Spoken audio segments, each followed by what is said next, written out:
Friends, आज हम बात करने वाले हैं 28 सितंबर 2023 को release super natural horror movie the verge of death. इस मूवी को डायरेक्ट किया है अजहर किनोई ने और इसकी करंट IMDb रेटिंग है 6.1 आउट ऑफ 10। मूवी की शुरुआत में हमें 2001 का समय दिखाया जाता है और जगह होती है सिद्राजो, इंडोनेशिया, जहां हम एक फैमिली को देखते हैं, जहां हस्बैंड का नाम सुआतनो और उसकी वाइफ रसीदा और उसका बड़ा बेटा योगा और बेटी नादिया। हम देखते हैं रसीदा काफी बीमार होती है और उसके चेहरे पे अजीब से छाले निकले होते हैं। हम देखते हैं नादिया रसीदा के लिए खाना बना कर ले आती है, लेकिन जैसे ही वो उसको खाना खिलाना शुरू करती है, हम देखते हैं रसीदा खून की उल्टियाँ करने लगती है। ये सब देखकर नादिया चिल्लाने लगती है। तो हाँ, उसका फादर सुआतनो और उसका भाई योगा भी आ जाते हैं, लेकिन सुआतनो रशीदा को हॉस्पिटल ले जाने के बजाय खुद को एक कमरे में बंद कर लेता है और किसी से उसके जिंदगी की भीख मांगता है। और दूसरी तरफ हम देखते हैं आज न्यू ईयर इवनिंग होती है, तो बाहर लोग न्यू ईयर को सेलिब्रेट कर रहे होते हैं। वहीं सुआतनो की फैमिली काफी टेंशन में होती है, लेकिन तभी नादिया और योगा को उसकी माँ की आवाज सुनाई देती है। जब वो जाकर देखते हैं तो देखते हैं उसकी माँ अब पूरी तरह से ठीक हो चुकी थी। तो सुआतनो को लगता है कि उसकी दुआ कबूल कर ली गई। अब वो सब डिनर टेबल पर होते हैं और एक साथ बैठकर खाना खा रहे होते हैं। तभी हम देखते हैं राशिदा के पीछे एक शैडो आकर खड़ा होता है और राशिदा डिनर टेबल से उठकर किचन की तरफ चली जाती है। वहीं पानी के जार में पानी न होने की वजह से नादिया भी किचन की तरफ जाती है, लेकिन तभी वो देखती है उसकी माँ खोलते हुए पानी में अपने चेहरे को डुबो लेती है। नादिया चिल्लाती है तो नादिया की चीख सुनकर सुआतनो भागा हुआ आता है और वो बहुत मुश्किल से राशिदा को उस गर्म पानी के केतले से अलग करता है। और हम देखते हैं राशिदा की चेहरे की पूरी स्किन जल चुकी होती है। सुआतनो राशिदा को कार से लेकर घर से बाहर निकलता है हॉस्पिटल जाने के लिए, लेकिन तभी हम देखते हैं उसके घर के बगल में अंडर कंस्ट्रक्शन एक बिल्डिंग होती है, जिसके ऊपर एक शैतान खड़ा होता है। और थोड़ी देर बाद राशिदा की मौत हो जाती है और सीन शिफ्ट हो जाता है और टाइम होता है 2002 का। और हम सुआतनो को देखते हैं जो अब काफी अमीर हो चुका था। उसके पास एक बढ़िया गाड़ी, एक अच्छी भरी दुकान और एक अच्छा घर होता है। वहीं दूसरी तरफ हम योगा को देखते हैं। वो अपने कमरे में बैठा होता है, तभी वो देखता है कि उसके फर्श की टाइल्स अपने आप हिलने लगती है। जब वो टाइल को हटाता है तो देखता है वहाँ फर्श में गहरा गड्ढा होता है। वो गड्ढे के अंदर झांकने की कोशिश करता है, लेकिन तभी हम देखते हैं एक शैतानी हाथ बाहर आता है और उसका गला पकड़कर उसको गड्ढे में खींचने की कोशिश करता है। योगा चिल्लाने लगता है। उसकी चीख सुनकर नादिया वहाँ आती है, लेकिन आश्चर्य की बात ये थी जब नादिया उस जगह को देखती है तो सारा फर्श नॉर्मल होता है, वहाँ कोई गड्ढा नहीं होता। अब सीन शिफ्ट होता है और हम देखते हैं नादिया और योगा रात में सो रहे होते हैं। तभी योगा को उसकी माँ की आवाज सुनाई देती है। तो योगा नादिया से बोलता है कि उसने माँ की आवाज सुनी। तो नादिया बोलती है वो तुम्हारा सपना होगा और सो जाओ, लेकिन योगा को बार बार उसकी माँ की आवाज सुनाई देती है। वो बिस्तर से उठता है और आवाज का पीछा करता हुआ किचन में पहुँच जाता है। वो देखता है किचन में उसी तरह पानी बॉयल हो रहा था और उसकी माँ अपना चेहरा पीछे करके खड़ी होती है। जैसे ही योगा अपनी माँ के पास पहुँचता है, उसकी माँ का चेहरा उल्टा हो जाता है और वो बिल्कुल ही शैतानी होता है, जिसे देखकर योगा डर जाता है और वहाँ से भागकर अपने बेडरूम में चला जाता है। अब हम सुआतनो को देखते हैं जो किचन में जाता है, एक बड़ा सा छुरा उठाता है और अपने बच्चों के रूम में जाता है और देखता है उसके बच्चे सो रहे होते हैं, लेकिन योगा वो सो नहीं रहा होता है। वो सिर्फ सोने का बहाना करके लेटा होता है। जब सुआतनो वहाँ से जाता है तो योगा उसका पीछा करता है, तो देखता है सुआतनो एक काली बकरी लेकर उसी सीक्रेट रूम में जाता है जो रूम हमेशा बंद रहता है। जब सुआतनो रूम का दरवाजा बंद कर लेता है तो योगा वहाँ पर जाता है और की होल से अंदर देखता है और सीन शिफ्ट हो जाता है और समय होता है 2011, यानी कि 9 साल बाद का। अब योगा और नादिया दोनों बड़े हो चुके होते हैं। हम देखते हैं योगा के हाथ पे कुछ अजीब से घाव होते हैं जिन पर नादिया पट्टी कर रही होती है और वही नादिया योगा से बोलती है कि वो किसी साइकियाट्रिस्ट की मदद ले, क्योंकि पिछले 9 सालों में योगा के साथ बहुत कुछ बुरा हुआ था। उसे जगह जगह आत्माएं दिखती थी, लेकिन योगा बोलता है मैं कोई पागल नहीं हूँ कि जो मुझे डॉक्टर की सलाह लेनी पड़े। तो योगा नादिया से बोलता है कि वो उसे कुछ बात बताना चाहता है, लेकिन काफी सालों से वो सोचकर भी उसे नहीं बता पाता। अभी वो दोनों बात ही कर रहे थे, तभी सुआतनो वहाँ आ जाता है। उसकी आवाज सुनकर वो दोनों अपने अपने कमरे में सोने चले जाते हैं और हम देखते हैं सुआतनो के हाथ में आज फिर एक बड़ा सा चाकू होता है। वो उन दोनों के कमरों में जाता है और चेक करता है वो दोनों सो रहे हैं कि नहीं। जब सुआतनो उस कमरे को बंद कर लेता है तो नादिया और योगा वो जब की होल से अंदर देखते हैं तो अंदर का नजारा देखकर वो बिल्कुल ही हैरान रह जाते हैं, क्योंकि सुआतनो अंदर एक काली बकरी की बलि दे रहा होता है। वो उसके गर्दन को काटता है और खून को एक कटोरी में इकट्ठा करता है और फिर अपने हाथ को काटकर अपना भी खून उसमें मिलाता है और फिर उस खून को अपने पूरे शरीर में लगाता है और खून के कुछ हिस्से को वो खुद पी जाता है। उसके बाद वो एक रिचुअल शुरू करता है। उसके सामने ढेर सारी मोमबत्तियां जल रही होती हैं और उन मोमबत्तियों के बीच में किसी जानवर की खोपड़ी रखी होती है। सुआतनो उस खोपड़ी के सामने झुककर कुछ मंत्र पढ़ता है और फिर उस बकरी के सिर के हिस्सों को ले जाकर अपने ही गार्डन में में दफना देता है और योगा और नादिया उसके इन सारे काम को छुप कर देख रहे होते हैं। लेकिन नादिया अपने को रोक नहीं पाती। वो अपने फादर के पास जाती है और पूछती है कि वो क्या कर रहा है। नादिया को इस तरह देखकर शाओतानो बिल्कुल ही सरप्राइज हो जाता है। अब योगा भी शाओतानो के पास जाता है। वो दोनों मिलकर उससे पूछते हैं कि उसने ऐसा क्यों किया, क्योंकि आज भी योगा अपनी माँ की मौत का जिम्मेदार अपने फादर शाओतानो को ही मानता है। योगा उससे बोलता है कि तुम्हारी वजह से हमने अपनी माँ को खो दिया और मैं इतने सालों से डर के साए में जी रहा हूँ। ये सब तुम्हारी वजह से हुआ है। तो शाओतानो उनको बताता है पहले वो बहुत गरीब व्यापारी था, उनके पास रहने के लिए कोई घर नहीं था और न ही वो इतना कमा पाता था कि अपने परिवार का पेट पाल सके। और शाओतानो बताता है कि अपनी जिंदगी की गरीबी को दूर करने के लिए मैंने एक शैतान की पूजा करनी शुरू की, जिसमें एक रिचुअल परफॉर्म करना होता है और रिचुअल के अंदर हमें एक काले बकरे की बलि देनी होती है और उसके खून को अपने पूरे शरीर पर लगाना होता है। और मैंने जब से वो रिचुअल शुरू किया उसके बाद से मेरे पास काफी पैसे आ गए, एक बड़ी दुकान खरीदी, एक बड़ा घर बनाया। लेकिन एक रात जब मैं और तुम्हारी मॉम सो रहे होते हैं तभी एकाएक मेरी नींद खुलती है तो मैं देखता हूँ कि तुम्हारी मॉम बेड के नीचे बैठकर रो रही होती है। जब मैंने उससे रोने का कारण पूछा तो उसने बताया कि उसके सपने में एक शैतान आया था और वो उससे योगा की जिंदगी मांग रहा था। तो शाओतानो अपने वाइफ से बोलता है कि मैंने भी वैसा ही कोई सपना देखा। तो उसकी वाइफ बोलती है कि मैंने शैतान से अपने योगा के बदले अपनी जिंदगी का सौदा कर लिया है। तो शाओतानो बोलता है कि मैं चाहता था तुम्हारी माँ की जगह मेरी बलि चढ़ाई जाए और मैं शैतान को अपनी जिंदगी कुर्बान कर दूं, लेकिन यह डील तुम्हारी माँ के साथ हो चुकी थी जो कभी भी बदली नहीं जा सकती थी और तुम्हारी माँ ने तुम्हारी जिंदगी बचाने के लिए शैतान से अपनी जिंदगी का सौदा कर लिया। अब योगा गुस्से में होता है और उस कमरे में जाकर उसके पूजा के सारे सामान को इधर उधर फेंकना शुरू कर देता है और तभी उस घर की सारी लाइटें बंद हो जाती हैं। शाओतानो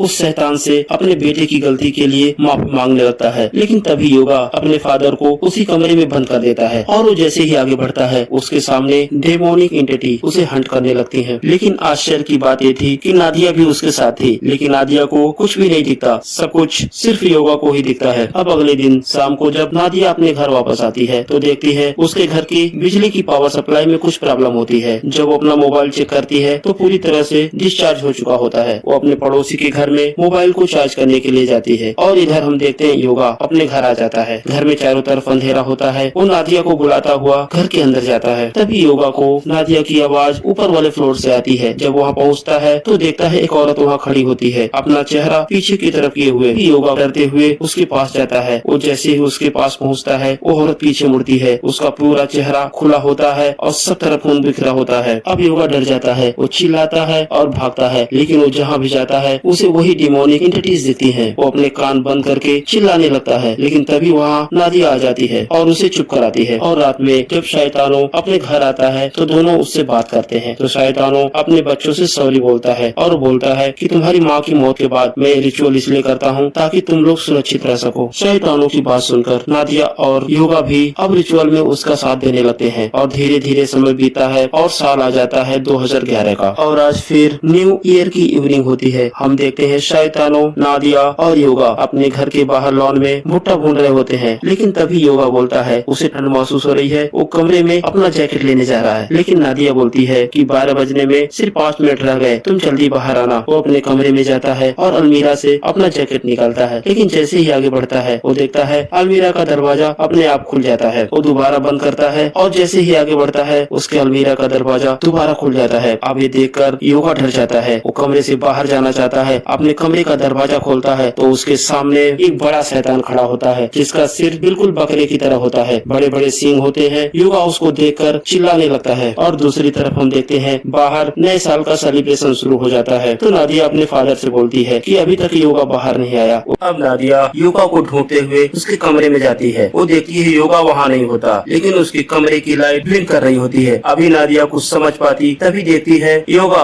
कमरे की छत से नीचे गिरता है, उसका चेहरा लहूलुहान होता है। नादिया योगा की ये हालत देखकर चीखने लगती है, लेकिन बाहर न्यू ईयर सेलिब्रेशन चल रहा होता है, पटाखे जला रहे होते हैं। उनकी आवाज की वजह से शाओतानो को नादिया की चिल्लाने की आवाज नहीं सुनाई देती। अब नादिया योगा को संभालने की कोशिश करती है, लेकिन तभी एकाएक वो शैतान योगा को उठाकर दूर फेंक देता है। अब वो योगा को बार बार हवा में उठाता है और जमीन में पटकता है और इस तरह बहुत ही दर्दनाक तरीके से योगा की मौत हो जाती है। योगा की मौत के बाद हम देखते हैं वो डिमोनिक एंटिटीज, वो आत्माएं अब नादिया को परेशान करना शुरू करती हैं। सेम वैसे ही जैसे योगा की माँ की मौत के बाद वो आत्माएं योगा को दिखनी शुरू हो गई थी और वही सिचुएशन नादिया के साथ भी थी। वो जहाँ जाती रहती थी उसे आत्माएं दिखती थी। एक दिन वो अपने क्लासरूम में बैठकर पढ़ाई कर रही होती है, तभी उसके सामने बकरे का कटा हुआ सिर गिरता है। वो चिल्लाने लगती है, हालांकि उसके अलावा किसी को भी वो बकरे का सिर नहीं दिखता। तो वो अपने क्लासरूम से निकलकर स्कूल की लाइब्रेरी में जाकर अकेली बैठ जाती है। नादिया को परेशान देखकर नवासला नाम का एक लड़का उसके पास आकर बैठता है और उससे उसकी प्रॉब्लम जानने की कोशिश करता है, लेकिन नादिया उसे कुछ साफ साफ नहीं बताती। तो बोलता है कि अगर वो चाहे अपनी प्रॉब्लम कहीं लिखकर भी बता सकती है। तो हम देखते हैं नादिया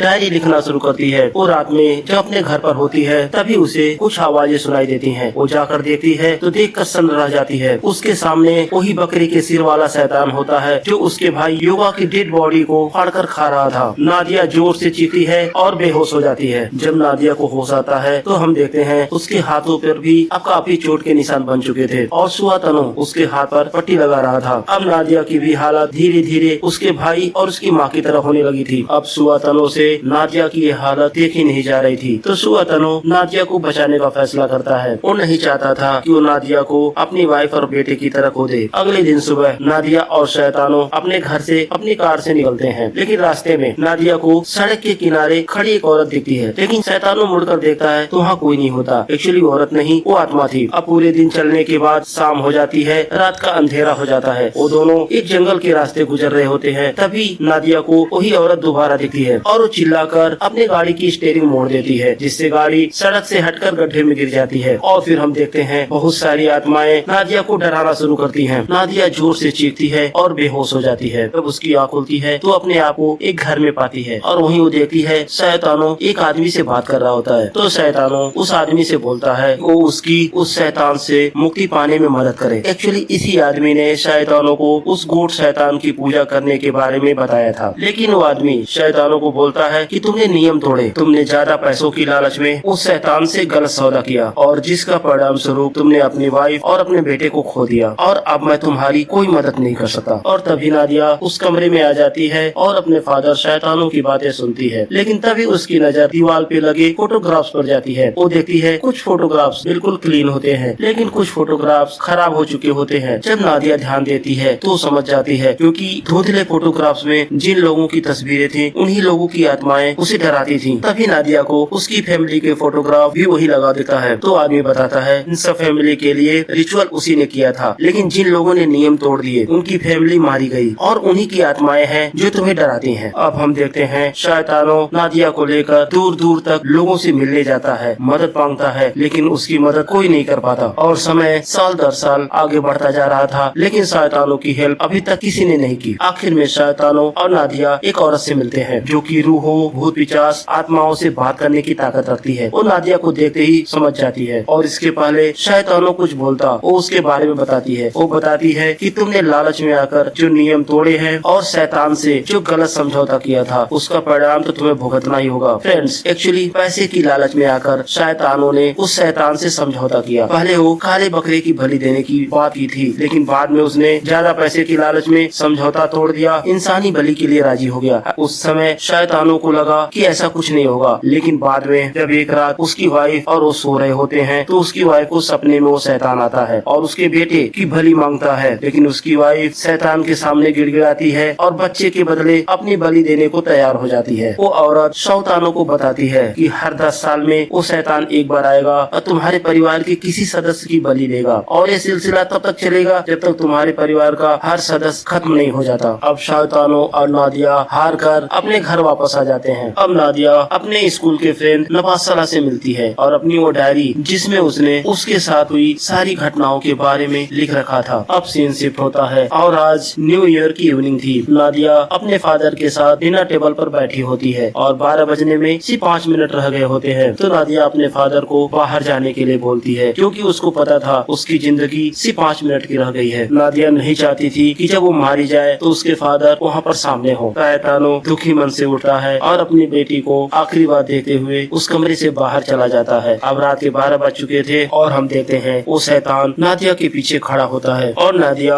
उस शैतान के बस में हो जाती है। वो अपने हाथ और चेहरे की स्किन को नोचने और फाड़ने लगती है और तभी नादिया टेबल पर रखा हुआ चाकू उठाती है और अपना गला काट लेती है। और दूसरी तरफ हम शैतानों को देखते हैं जो कमरे के बाहर बैठकर बेबस रो रहा होता है। अब सीन शिफ्ट होता है और हम नवासला को देखते हैं जो नादिया नादिया की डायरी पढ़ रहा होता है। वो डायरी पढ़कर नादिया के बारे में जानता है और काफी दुखी हो जाता है। फिर वो दूसरे दिन नादिया की कब्र पर फूल ले आकर चढ़ाता है और वहाँ कुछ समय बिताता है। और दूसरी तरफ हम शैतानों को देखते हैं जो अपने घर पर अब अकेला रह गया था। वो रोता है और सोचता है कि काश कहीं उसने गलती नहीं की होती, उसने शैतान से इस सौदा नहीं किया होता। तभी शैतानों को उसकी फैमिली दिखती है, लेकिन जैसे ही शैतानों उनके पास जाता है उनके चेहरे वही शैतानी गॉड के रूप में बदल जाते हैं। और इसी के साथ ये मूवी यहीं पर समाप्त हो जाती है। तो फ्रेंड्स, कमेंट सेक्शन में हमें जरूर बताएं आपको ये मूवी कैसी लगी, और अभी तक आपने मेरे चैनल को सब्सक्राइब नहीं किया है तो प्लीज सब्सक्राइब करें। धन्यवाद।